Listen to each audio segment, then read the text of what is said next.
After giving a talk to a bunch of college students, one of the students, a young woman, came up to me and she told me that even though her parents had divorced 10 years prior, her dad still blamed her for the divorce. How tragic. And honestly, most parents would never do that.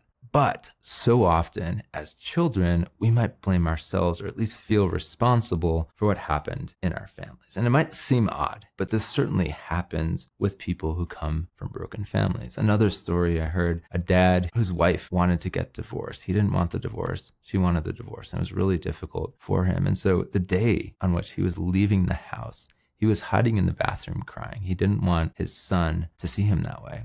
But his son came into the room, came into the bathroom, and his first question for his dad was, "Dad, is this my fault?" And so immediately the dad just, wrapped him in his arms and assured him, "No, this is not your fault," which is exactly what he needed to hear. And so why do we feel responsible? You might be wondering that. There's a few reasons. One possible reason is that we feel powerless in a situation that we didn't choose, that we didn't cause. And so feeling helpless, we grasp for some level of control by convincing ourselves that maybe we could have done something to change the situation, to change the outcome. Another possibility is denial. It's really hard, especially when you're younger, to fathom the idea that your parents, whom you love, would do something that would hurt you, that would harm you. And so it's often easier to blame ourselves than it is to blame them. It's our way to protect them, so to speak. And one psychologist said this. She said, developmentally, as children,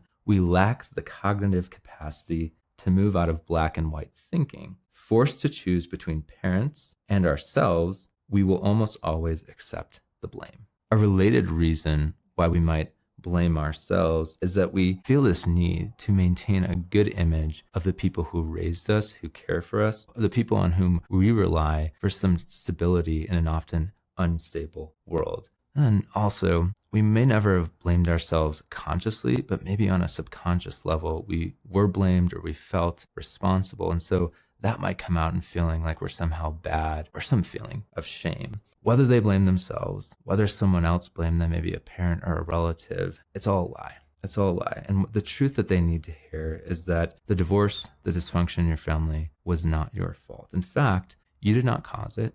There's nothing you could have done to prevent it. And sadly, there's nothing that you can do to fix it, even if you want to. That's your parents' responsibility, not yours. And one thing I often tell young people that I mentor is that the problems that caused your parents' marriage to fall apart were likely there long before you were. And so tell them it's not your fault.